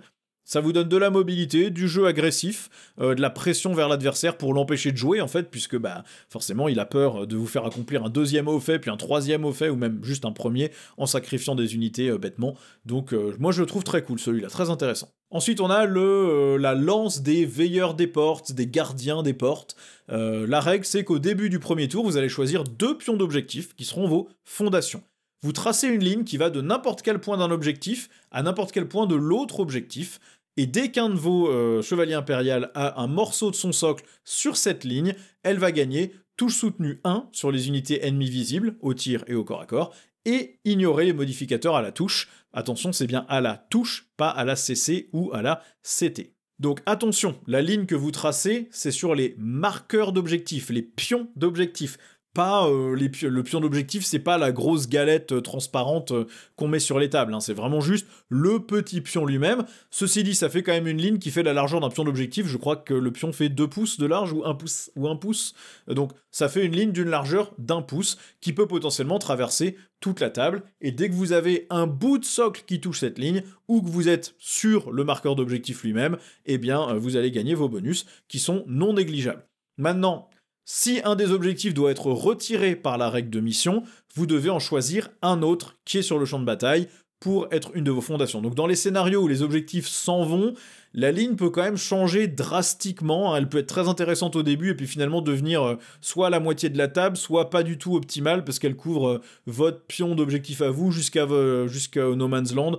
Bref, il y a des moments où ça va pas être top. Ça va vraiment dépendre du scénario. La plupart des objectifs, la plupart des déploiements, on va dire, officiels de Games Workshop, ils fonctionnent comme celui que vous avez sur la droite. Vous avez 2 objectifs dans No Man's Land et un au centre, et 2 objectifs dans les zones de déploiement. Donc j'ai tracé toutes les lignes que vous allez pouvoir faire, qui vont bouger plus ou moins en fonction de où sont les pions. Maintenant, il y a des scénarios où vous rajoutez plus d'objectifs sur le No Man's Land, qui vous permet potentiellement d'avoir une ligne un peu plus longue, et il y a des scénarios où il y a des objectifs qui dégagent, et donc votre ligne va être très réduite si vous l'aviez choisi au No Man's Land. En fonction de où sont placés les décors, ça va être intéressant ou pas, donc le détachement est fun, il est narratif, vous avez votre ligne défensive, vous êtes là, je ne bougerai pas de là, je dégomme tout ce qui s'approche, c'est cool, maintenant on va le voir, c'est pas mon détachement préféré. Bon, au niveau des stratagèmes, on a le briseur de lance. Pour 1 point de commandement, en phase de combat, après que l'ennemi ait choisi de taper sur un chevalier impérial qui est sur votre ligne défensive, ce chevalier impérial a -1 pour être blessé si la force de l'attaque est supérieure à son endurance. Alors, bon, c'est pas mal, hein, -1 pour être blessé au corps à corps sur un IK, c'est bien. Maintenant, souvent, les IK sont détruits par des blessures mortelles, par des trucs qui ont +1 pour blesser, ou par des trucs anti-véhicules, donc la force sera pas forcément supérieure à votre endurance, hein, ça veut dire que ça ne marche que contre des attaques de corps à corps qui sont force 12 ou plus, ou force 10 ou plus si c'est un petit. Bon, il y en a pas tant que ça dans le jeu, hein, des attaques de corps à corps force 10, force 12, il y en a pas partout. Et puis il faut que vous soyez sur votre ligne aussi, donc bon, je sais pas si c'est si intéressant que ça. Il y a la double condition de force supérieure à l'endurance et présence sur la ligne fait que je sais pas si c'est si merveilleux que ça. On a ensuite repoussez-les à votre phase de tir ou votre phase de corps à corps. Pour un PC, une unité Imperial Knight va gagner les critiques sur les 5 quand elle attaque une unité ennemie qui est sur votre ligne défensive. Donc comme vous avez touche soutenue quand vous êtes vous sur la ligne défensive, eh bien si vous êtes vous sur la ligne défensive et que vous tirez ou tapez sur une unité ennemie qui est aussi sur votre ligne défensive, alors vous faites critique sur les 5. Maintenant, il faut que l'adversaire soit sur la ligne, donc il faut qu'il y ait au moins un socle d'une de ces figurines sur votre ligne, ou sur le marqueur d'objectif lui-même, mais l'adversaire, il peut juste se poser à 3 pouces de votre objet, le voler, et ne pas être sur la ligne. S'il touche pas le marqueur d'objectif, le petit cercle au centre de l'objectif, eh ben il est pas sur la ligne, et donc vous avez pas vos critiques sur les 5. Donc c'est pas si merveilleux que ça, et ça s'évite de manière très très facile. Maintenant, si l'adversaire fait pas gaffe, vous le dégommez quand même de manière très très violente, puisque critique sur les 5 avec touche soutenue sur des profils d'attaque de chevalier, c'est furieux. Ensuite, on a le bombardement titanesque. Pour un PC, en phase de tir chevalier impérial, un chevalier titanesque qui n'a pas bougé et est sur la ligne défensive va gagner touche soutenue 2. Alors c'est méga violent, évidemment, hein, touche soutenue 2 sur ces profils-là. Vous pouvez cumuler ça aussi avec le critique sur les 5, hein, si vous avez 2 PC. Maintenant, il faut être sur la ligne et il faut que vous ayez pas bougé. Donc il faut que l'adversaire ait volontairement exposé un truc durant son tour que vous voyez et que vous voulez shooter. Bon, pas forcément évident non plus si l'adversaire joue correctement, mais il y a des fois où il n'aura pas le choix, et donc vous lui séchez la tronche, ou au moins l'adversaire sait que vous avez ce combo de touche soutenue 2 sur des 5+, s'il s'approche de vous et qu'il se met sur la ligne, et donc il ira pas, et donc il va peut-être hésiter à vous reprendre des objectifs ou à s'exposer, parce qu'il sait que sinon, il meurt. Vous avez ensuite rassemblé la défense pour 1 point de commandement en phase de mouvement chevalier impérial, vous ciblez jusqu'à 2 unités IK qui vont pouvoir bouger de 3 pouces de plus. Alors celui-là il est très bien, il n'y a pas de condition de ligne ou de quoi que ce soit, ça marche sur les petits et sur les gros, ça vous permet d'aller chercher le petit pouce qui vous manque pour vous placer complètement de l'autre côté d'un décor, ou pour mettre juste un bout de socle sur une ruine et du coup voir de l'autre côté avec un titanesque, ou ça vous permet de vous positionner sur votre ligne si vous y étiez pas, et du coup de gagner vos bonus. Ça vous donne un pivot gratuit, puisque vous payez des pivots de 2 pouces sur les gros chevaliers, donc très très bon stratagème, et le fait que ça marche sur 2 qui n'ont pas besoin d'être côte à côte ou sur la ligne, ça c'est très cool. Ensuite, vous avez supériorité infaillible pour 1 point de commandement, une unité chevalier impériaux au corps à corps avec l'ennemi et qui est sur votre cible défensive, va relancer toutes les touches. Alors là, c'est très fort. Vous vous collez sur le marqueur d'objectif, vous collez juste sur la ligne, mais sans toucher le marqueur d'objectif lui-même. L'adversaire, quand il vient vous coller au corps à corps, eh bien, il vient vous coller sur le marqueur d'objectif, et là, soudainement, vous relancez toutes les touches et vous lui explosez la face. Mais ça reste beaucoup de conditions. Il faut que vous soyez sur votre ligne, et puis il faut que vous soyez au corps à corps avec l'ennemi. Bon, pourquoi pas. De toute façon, comme vous avez envie de jouer sur votre ligne défensive pour que les stratagèmes marchent et que votre bonus marche, bah, vos unités, elles seront sur la ligne quand vous allez vous faire charger. Donc, bon, why not? Ça fait quand même une relance des touches sur des chevaliers de corps à corps qui balancent 18 patates avec le sweep de l'épée tronçonneuse. Bon, bah ça peut être très très violent, sachant que vous avez du coup aussi touche soutenue, hein, puisque c'est votre bonus de détachement. Ensuite, on a forteresse d'intimidation. Pour un point de commandement, au début de la charge adverse, une unité titanesque va forcer des tests d'ébranlement à -1 sur toutes les unités ennemies qui vous ciblent comme cible de la charge. Donc c'est pas mal du tout parce que ça se fait au début de la phase de charge. Vous choisissez un chevalier où vous savez qu'il va se faire charger et qui est évidemment sur votre ligne défensive, hein, ça c'est la restriction systématique. Vous savez que l'ennemi a envie de le charger, parce que vous le voyez, hein, il s'est rapproché de vous. Donc vous dites, bah celui-là, si tu le charges, t'as un test d'ébranlement à -1 à faire sur chacune des unités qui veut me charger. Et bah soudainement, l'adversaire ne vous reprend pas les objectifs s'il est ébranlé, donc il marque pas ses secondaires. Si vous êtes en fin de tour 5 et que l'adversaire est joueur 2, eh bien il ne score pas ses primaires si vous chargez ce chevalier et qu'il est ébranlé. Il se met pas de stratagèmes qui sont souvent utilisés pour aller casser du gros Zika, hein, des stratagèmes de plus 1 pour blesser, des stratagèmes de relance des touches ou de relance des blessures, des stratagèmes d'augmentation de la PA, des choses comme ça, et ben il peut pas les faire s'il est ébranlé. Donc ça peut complètement casser une phase de charge adverse, voire lui voler carrément son tour de scoring s'il a pas de chance. Donc ça c'est un très très bon stratagème. En termes d'amélioration, on a l'acquisiteur en armes, prix codex 5 points. Le porteur va donner sa valeur d'OC en plus à tous les armigères qui sont affectés par son aptitude de lige, tant que le porteur est sur la ligne défensive et qu'aucun ennemi n'est sur la ligne défensive. Donc en gros, il faut que vous ayez un titanesque sur la ligne défensive qui a donné son aptitude de lige à un petit qui du coup serait sur un objectif, sinon ça n'a aucun intérêt, et qui ait aucun ennemi sur la ligne défensive, et à ce moment-là, vous pouvez donner plus 8 d'OC à un petit. Bon, il y a beaucoup trop de conditions, c'est complètement inutile, même à 5 points, vous le prendrez si vous avez les points, mais honnêtement, c'est complètement contrable, c'est une addition de conditions complètement foireuse, pas d'intérêt pour moi. Ensuite, démarche vengeresse pour 20 points. Le porteur peut faire une attaque de char pour 0 PC, une fois par tour. Bah c'est bien, vous allez prendre un gros qui va charger, qui va impacter l'ennemi, il n'y a pas d'autre limitation. Tous les tours, vous allez faire un tank shock à 0 PC, faire des BM, et ensuite cogner avec vos attaques. Bon bah c'est super, c'est 3-4 BM gratos par tour pour 20 points, c'est toujours très très bon, sachant que si vous mettez ça sur un chevalier qui tape au corps à corps, il a peut-être pas besoin des blessures mortelles, mais ça stabilise quand même vraiment son volume de dégâts, donc moi je le trouve très bien celui-là. On a ensuite la main de la purge pour 10 points prix codex. Quand le porteur attaque au corps à corps, s'il est sur votre ligne défensive, vous relancez les touches de 1 et les blessures de 1. Bah ça c'est très très bien, vous allez le prendre je pense à chaque fois, hein, vous stabilisez. Moi je pense que ça marche que en mêlée, donc vous mettez ça sur un... comment il s'appelle celui qui tape au corps à corps, c'est le galant. Oui c'est ça, c'est le galant, il touche à 2+, bon bah il touche à 2+, relance des 1, et ensuite il va quand même blesser beaucoup de trucs sur des 2 ou des 3, avec relance des 1. Bon, il est surviolent, par contre il doit être sur votre ligne, donc soit vous laissez l'adversaire se mettre sur la ligne, soit vous attendez qu'il se fasse charger, vous vous laissez taper, et ensuite vous tapez. Donc bon, il faut quand même cette condition qui est pas forcément toujours intéressante. Et enfin, vous avez le halo d'augure à 20 points. Quand le porteur attaque au tir, s'il est sur la ligne défensive, toutes ses armes ignorent le couvert. Bon, ça c'est bien, parce que vous avez envie d'être sur la ligne, vous avez envie de shooter avec votre touche soutenue, et le fait d'avoir ignore le couvert en plus, ça c'est très très bien, et ça vous oblige pas à venir sur la ligne, ça vous oblige juste à être déjà sur la ligne. Donc si vous avez un truc qui est stationnaire, vous pouvez avec le stratagème lui donner touche soutenue 2, ignore couvert, critique sur les 5 à un PC, bref, vous pouvez empiler des trucs qui peuvent commencer à faire vraiment très mal. Bon, personnellement, je n'aime pas ce détachement. Les bonus sont forts, les stratagèmes sont forts, mais il y a beaucoup trop de conditions pour gêner tout ça. Il faut être sur sa ligne, il faut que l'adversaire soit pas sur la ligne pour certains trucs, ou il faut rester stationnaire. Bref, ça s'empile dans tous les sens. L'adversaire peut perturber votre plan de jeu en mettant un soc sur la ligne et ça vous coupe de un de vos stratagèmes et aussi de une de vos améliorations. Ça force un jeu super statique pour vous, parce qu'une fois que vous êtes sur la ligne, vous bougez plus, donc vous allez vouloir jouer surtout du tir, mais la moitié des trucs boostent le corps à corps. En fonction des décors et du déploiement, il y a des fois ça marchera pas, votre ligne elle sera pas intéressante, vous verrez rien quand vous êtes dessus.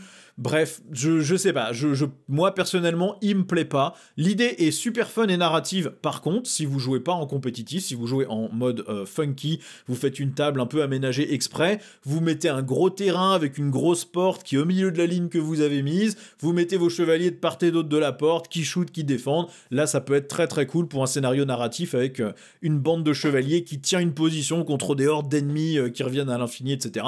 Il y a plein de scénarios cool que vous pouvez faire, par contre à mon avis en compétitif, celui-là, il est vraiment compliqué, l'adversaire a trop de moyens de vous priver des bonus ou de se cacher de votre ligne, je suis pas sûr que ça soit si viable que ça. Maintenant, à voir évidemment sur table. Ensuite, vous avez le détachement qui est l'équivalent de l'index, qui est la lance Valor Strike. La règle de détachement, c'est la relance des avances, et vous gagnez aussi assaut sur toutes les armes de tir, que ce soit les petits ou les gros.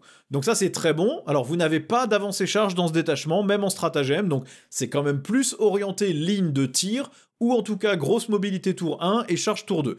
Mais c'est très très bien pour prendre des lignes de vue, des lignes de tir très facilement, allez vous poser sur les objectifs tour 1 en courant et en vous en moquant d'être ébranlé si vous traversez des ruines, et puis au tour 2 par contre, là vous vous positionnez de manière plus logique et vous shootez. Si vous avez besoin de vous repositionner, vous avez assaut, vous avez la relance des avances, c'est très bien. En termes de stratagème, le premier c'est écraser-les ou passer à travers. Pour un point de commandement, jusqu'à 3 unités chevalier impérial qui ont chargé et qui sont à 9 pouces du même point du champ de bataille vont gagner lance. Alors c'est le même point, pas une unité, mais c'est pas très très compliqué de mettre un gros chevalier qui va servir, enfin le centre du socle du gros chevalier va servir de point, et ensuite vous avez 2 autres figurines qui sont à 9 pouces, ça peut être une unité ennemie qui est votre point sur le champ de bataille, enfin vous désignez un point juste devant ou juste au niveau de l'unité ennemie, bon c'est pas très très compliqué, comme en plus il faut que vous ayez chargé à ce tour-ci, si vous avez 3 chevaliers qui ont chargé la ligne défensive de l'adversaire sur 2 unités différentes ou la même, ça marchera très bien.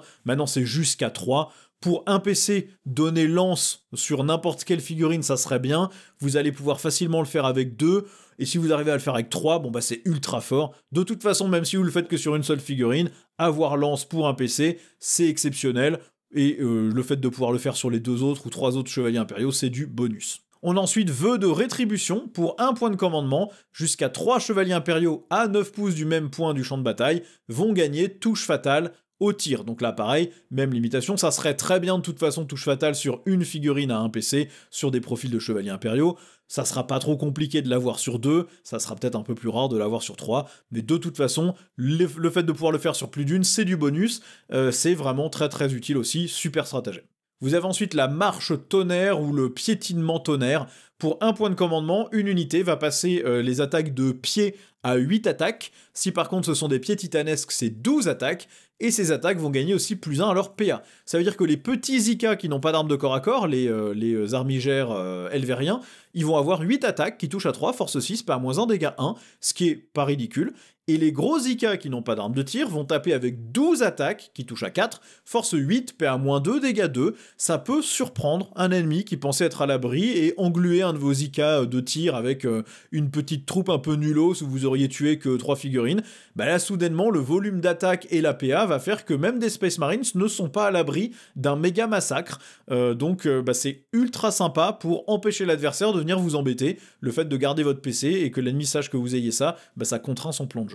Vous avez ensuite l'empêchement tactique pour un point de commandement. À la phase de mouvement ennemi, vous avez un mouvement réactif sur une de vos unités, grosse ou petite, de D6 pouces quand l'ennemi s'approche à 9. Bon, c'est aléatoire, il n'y a pas de manière de stabiliser, des fois vous allez faire 1, mais ça vous permet de rallonger la charge adverse, ça vous permet de vous repositionner sur un objectif, et si vous avez un bon jet, ça vous permet de repasser de l'autre côté d'un mur, par exemple. C'est un mouvement normal, donc les gros peuvent traverser les murs avec ce mouvement. Donc c'est pas que dans votre phase de mouvement, hein, c'est juste dès que vous faites un mouvement normal, vous passez à travers les murs. Donc là, vous pouvez décider de passer à travers un mur, alors au risque d'être ébranlé, mais si votre jet est suffisamment important, vous vous replanquez de l'autre côté, ou vous avancez carrément vers lui pour l'empêcher, lui, de charger sur un objectif sur lequel vous étiez, par exemple. Il y a plein de trucs sympas que vous pouvez faire avec ça, maintenant c'est un D6, donc des fois vous ferez 1, et ça servira à rien. Vous avez ensuite pleine vitesse ou pleine allure pour 2 points de commandement, celui-là il est cher, c'est jusqu'à 3 chevaliers impériaux, grands ou petits, qui sont à 9 pouces du même point du champ de bataille. Ils vont pouvoir gagner plus 2 à leur move et plus 2 aux avances. Ça se combine très bien avec la relance des avances du détachement et la règle assaut. Ça veut dire que potentiellement, si vous avez 3 petits qui sont vraiment côte à côte ou pas très loin, et ben les 3, ils vont bouger de 12, plus 2 pouces 14, plus une avance relançable, on va dire que ça fait 4, donc on est déjà à 18, plus 2 pouces de l'avance, vous êtes à 20 pouces. Vous avez des petits qui bougent à 20 et qui tirent, ou alors vous avez des gros qui bougent à 18, qui traversent les murs et qui tirent jusqu'à 3 figurines, donc 2 PC, c'est pas cher payé pour ça. Maintenant, il va falloir vous assurer que vous pouvez le faire sur plus qu'un seul, parce que là, 2 PC sur une seule figurine, ça serait un peu cher. Et enfin, vous avez Rotate Ion Shields, hein, le bon vieux, les boucliers ioniques, là, pour 1 point de commandement, en phase de tir ennemi, une unité Chevalier Impérial va gagner une invuln à 4+. C'est toujours très utile, car ça dure toujours toute la phase. Les seuls stratagèmes qui ont marqué jusqu'à la fin de la phase, mais qui ont été corrigés sur une activation ennemie, c'est ceux qui modifient la PA. Ça ne modifie pas la PA, ça vous donne une invuln. Donc ça dure toujours jusqu'à la fin de la phase, et donc ça veut dire que vous avez une invulnérable à 4 contre tous les tirs ennemis. Donc si vous n'exposez qu'un seul chevalier impérial qui a avancé, traversé un mur et tiré sur un truc, eh bien toutes les ripostes de l'adversaire vont se heurter à votre invulnérable à 4+, vraiment très très dur à sortir. N'oubliez pas que vous avez aussi le chevalier défenseur qui vous donne des invuln à 4 dès qu'il a un tout petit bout de sa figurine qui cache la ligne de vue de l'adversaire. C'est méga fort, donc vous pouvez quand même dans ce détachement spammer des invuln à 4 et être super résistant. En termes d'amélioration, vous avez le porteur du calice de fer. Je n'ai pas le coup en point, la seule photo que j'ai trouvée avec les coups en point du codex était ultra floue à cet endroit-là, enfin avec une grosse brillance qui me cachait complètement le coup en point. Donc je ne sais pas combien ça coûte, j'aurais tendance à dire que ça va être une quinzaine, mais à voir. Le porteur peut redonner des 3 points de vie à une unité chevalier impérial à 12 pouces de lui et visible à la fin de la phase de mouvement. Et si vous avez accompli votre haut fait et que vous êtes donc honoré, c'est 3 PV et non pas D3 PV. Donc ça c'est très bien. Quel que soit le coup en point, la capacité de regagner entre D3 et 3 PV, ça vous fait sortir de votre profil dégressif, ça vous redonne quand même ces 3 PV en du 11 avec une invuln à 5 ou une invuln à 4 et une save à 3 de base, donc c'est quand même pas dégueu de regagner ça, donc ça je pense que c'est toujours intéressant. Vous avez ensuite le porteur de lion évanescent, ça c'est 15 points de ce que j'ai pu voir, mais là encore c'était un peu flou. À la fin de la phase de mouvement chevalier impérial, vous choisissez une unité chevalier impérial à 12 pouces et visible du porteur, et elle gagne discrétion.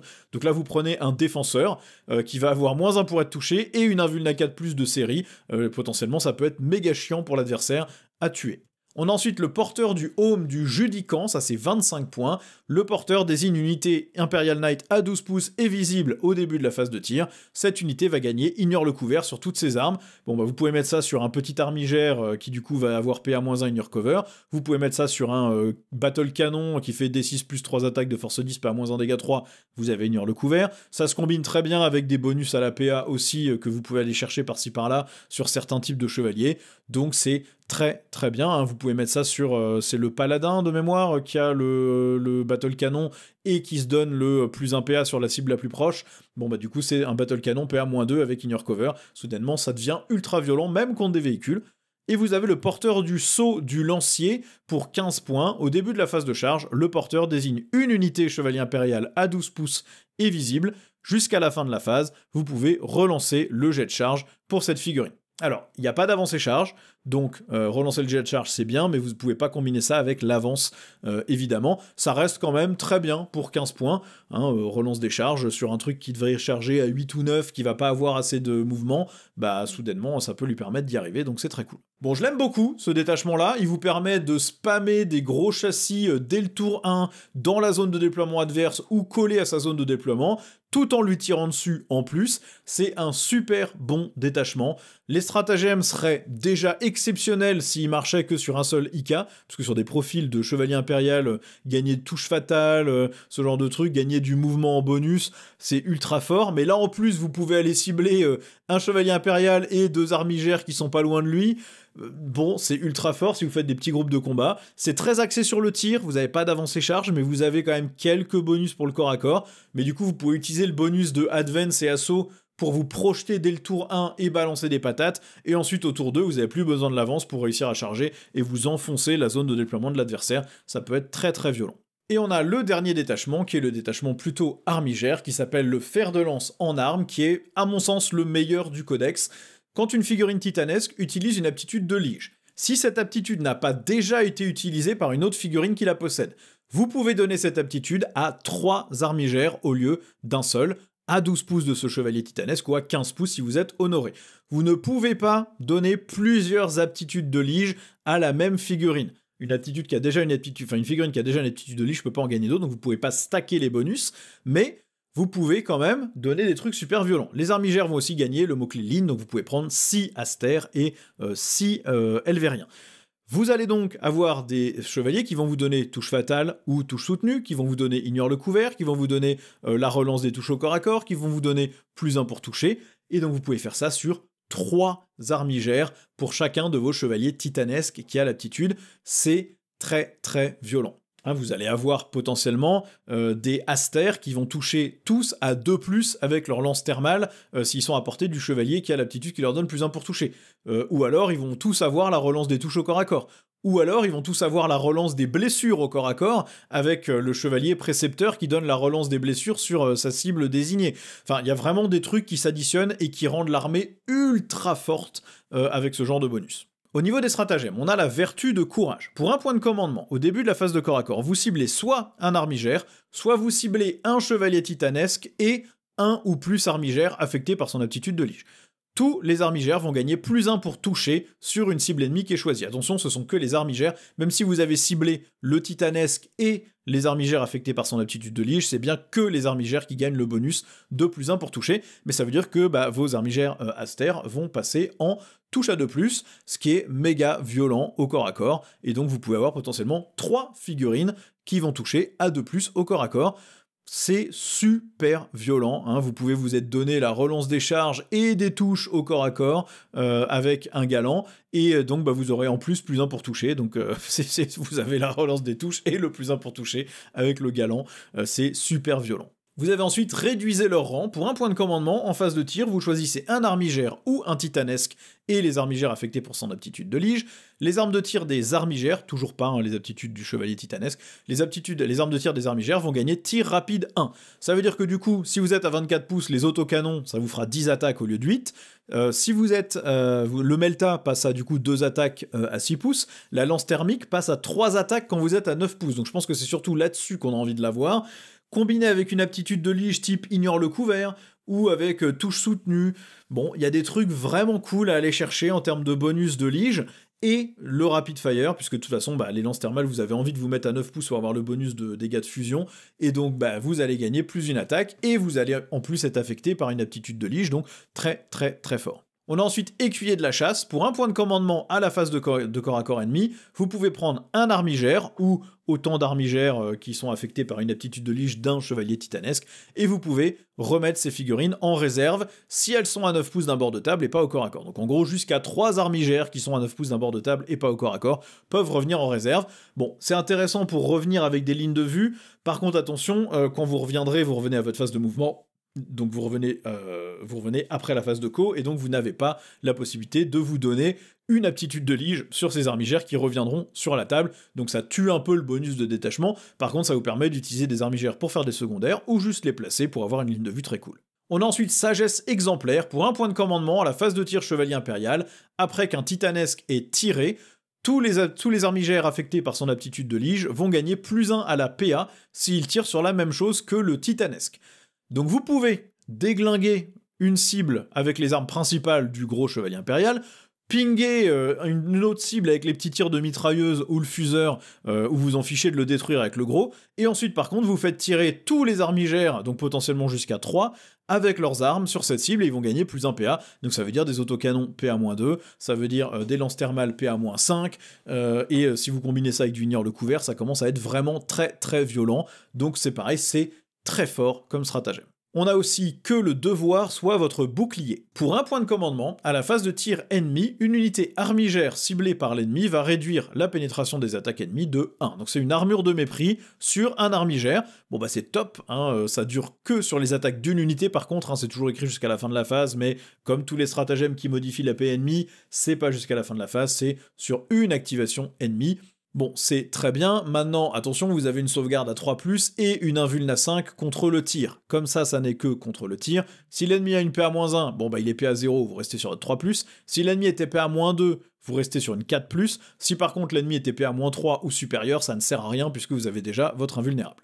Enfin, on a le manteau du Mentor. Pour un point de commandement, au début de la phase de tir Chevalier Impérial, vous ciblez un armigère ou un titanesque et tous ses armigères liges, et tous ces armigères peuvent se replier et tirer. Super utile pour désengager des elvériens avec les autocanons, vous repliez tranquille de plusieurs combats, et ensuite allumer l'adversaire au tir. Le contre typique des impériaux, des chevaliers impériaux, c'est de les coller au corps à corps, soit pour les empêcher de tirer correctement avec un -1, soit pour les empêcher de tirer tout court s'ils ont des armes à blast. Bon bah là ça fonctionnera pas, vous pourrez vous désengager et tirer sans malus, et donc toucher correctement. Au niveau des améliorations, on a la fierté du Mentor à 20 points. Les armigères liges du porteur de cette amélioration vont gagner la relance des 1 pour toucher, au tir et au corps à corps, tant que 2 armigères ou plus sont affectés par cette aptitude de lige. Donc ça veut dire qu'il faut que vous ayez donné votre aptitude de lige à 2 armigères d'abord, mais ensuite ça veut dire que ces armigères vont relancer les touches de 1, ce qui est excellent, vos lances thermiques qui touchent à 3+, avec une relance des 1, bon bah on est content d'avoir ça, c'est vraiment au top. Ensuite, vous avez les fables de cauchemar, prix codex 10 points, tant que 2 armigères ou plus sont affectés par l'aptitude de lige du porteur, ces armigères vont gagner précision sur leurs armes de corps à corps seulement. Alors, c'est très fort aussi, vous pourriez potentiellement utiliser le stratagème sur un gros, il y a un stratagème qui vous donne précision sur vos attaques en mêlée sur un personnage, donc un de vos gros aurait pu avoir ça. Là, vous avez potentiellement 2 armigères ou 3 armigères qui ont chacun précision sur leurs armes de mêlée, et qui donc sont capables de dépecer du personnage. Certaines armées dépendent beaucoup de leur personnage pour leurs buffs et leurs bonus, les Necrons, les Kuljin Stealers, l'Admech et quelques autres. Donc la capacité de troncer le personnage directement et d'être tranquille après, c'est quand même vraiment pas mal. Ensuite, vous avez Récit héroïque pour 10 points, tant que 2 armigères ou plus sont affectés par l'aptitude de lige du porteur, ils ignorent les modificateurs au jet de touche et au jet de blessure, au corps à corps seulement. Bon bah là vous avez plein de -1 pour blesser qui fourmillent partout dans plein d'armées, qui rendent certaines unités vraiment pénibles à sortir, et bah soudainement vous n'avez plus -1 pour blesser. Les -1 touche au corps à corps il y en a un peu moins, mais les -1 blesse il y en a pas mal, et donc le fait de pas y avoir accès, ça peut être très très fort aussi. Et enfin, enseignement martial pour 15 points, tant que 2 armigères ou plus sont affectés par l'aptitude de lige du porteur, l'un de ces armigères peut interrompre, faire la contre-attaque, pour 0 PC. Le stratagème étant nommé, c'est bien 0 PC, c'est pas -1, puisque là le nom du stratagème est écrit, donc il n'est pas affecté par la data slate, c'est bien 0 PC. Ça veut dire que vous avez un armigère potentiellement Aster qui va taper avant l'adversaire sur un corps à corps important. L'adversaire peut pas juste faire toutes ses fight first, il va en faire un, et ensuite vous allez pouvoir répliquer dans son tour et taper direct avec un de vos Aster qui tape quand même relativement fort, donc et c'est gratos, donc c'est vraiment très très bien aussi. Bon, celui-là, c'est, à mon sens, le meilleur détachement du codex en termes de juste de puissance pure. Les petits IK sont pas aussi auto-include en IK que les dogs le sont pour les chevaliers du chaos, mais là, en multipliant les boosts, c'est super violent. Alors, vous pouvez pas additionner 2 aptitudes de liche sur le même chevalier, vous pouvez pas spammer le même questoris qui donnerait son aptitude de lige à différents armigères, mais vous pouvez quand même donner des aptitudes très fortes à 3 figurines qui sont déjà pas très chères pour ce qu'elles font. Le positionnement est quand même assez facile, un gros socle de chevalier et 12 pouces autour ou 15 pouces autour, c'est pas très compliqué de donner à 3 figurines, donc vous allez jouer plutôt avec, je pense, 2 groupes de 1 gros et 4 petits, ou 2 groupes de 1 gros et 3 petits, et 2 petits mobiles qui prennent l'avant, qui sont vos unités d'ouverture, qui font les secondaires, etc. Évidemment, si l'adversaire snipe les 2 gros, l'armée s'effondre un petit peu, mais bon, faut quand même réussir à tuer 2 gros chevaliers pour vous enlever les bonus, c'est pas si simple que ça. Je pense que ça va être très fun à jouer aussi, le placement va être important, le séquencement des bonus va être important. Prévoyez peut-être des petits jetons imprimés ou en carton pour savoir qui a quelle aptitude, même si vous aurez probablement que 2 ou 3 gros sur la table, normalement vous pouvez mettre 6 petits et 3 gros en fonction du coût des gros que vous prenez, donc ça peut être plutôt pas trop mal, et ça peut être vraiment vraiment très très fort. Ma conclusion sur ce codex, ça me paraît vraiment très fort. On sort d'une période où les IK étaient turbo pétés. Ils ont été un petit peu remis à leur place avec la hausse de points, mais peut-être même pas assez par rapport au nombre de PV, et là le codex leur redonne un gros boost de puissance, hein. Là par rapport à l'index, vous n'êtes pas nerfé, hein, c'est un buff, hein. C'est vraiment un buff sur les aptitudes de Lich, sur les aptitudes d'Equestoris, on vous a redonné plus de jeux avec plus de châssis viables, le fait que Canis Rex soit moins auto-include, il est quand même encore très bon, mais du coup ça ouvre le jeu à d'autres figurines, et vous avez des détachements qui sont vraiment très très forts, hein. Le Préceptor et 3 armigères, dans le détachement armigère, bah, vous vous retrouvez avec 4 figurines qui relancent les blessures contre tout, hein. Si le Préceptor il tire d'abord, il détruit sa cible, ben vous pouvez immédiatement en choisir une autre sur lequel les armigères vont continuer à relancer dans la même phase. Donc c'est très très fort. En détachement Valor Strike, vous avez un Lancer qui va bouger de 18 de base si vous avez le haut fait et le stratagème. Donc il peut charger ensuite après avoir bougé de 18 pouces et traverser les murs. Enfin, le chevalier défenseur qui donne son invuln à 4+, à des gros chevaliers qui sont juste derrière lui, dès qu'un tout petit bout de son canon ou de sa coque cache la ligne de vue, même partiellement, c'est ultra violent aussi. Bon, il va falloir voir ce que ça donne sur table, il va falloir voir avec les coups en points et les listes. Maintenant, moi je pense que là, voilà, c'est très très très puissant, et je serais pas étonné que ça soit même un petit peu trop puissant. Bref, ça sera tout pour cette vidéo, j'espère que vous avez apprécié, n'hésitez pas à me laisser vos commentaires si vous voyez des erreurs, des choses comme ça, je les rajouterai en commentaire en dessous. Si les points ont changé d'ici à la publication de cette vidéo, je les mettrai aussi dans le commentaire épinglé sous la vidéo, comme ça vous aurez les points modifiés, même si je ne m'attends pas à ce qu'ils changent après la mise à jour très récente. Bref, merci à tous d'avoir regardé, je vous rappelle que j'ai le petit partenariat MyHobbyPlace, vous savez comment ça marche, vous avez le lien dans la description qui vous donne, qui me donne une petite commission sur ce que vous avez payé, et puis MyHobbyPlace, bah, vous payez moins cher aussi que sur le site de Games. Vous savez comment ça fonctionne, vous avez déjà été super nombreux à utiliser le partenariat, a priori MyHobbyPlace sont très contents en plus du partenariat, donc continuez comme ça me permet de continuer à vous faire ces vidéos avec ce format PowerPoint qui est extrêmement chronophage, mais plutôt fun à faire. Merci à tous d'avoir regardé, et je vous dis à très bientôt pour une nouvelle vidéo. Ciao!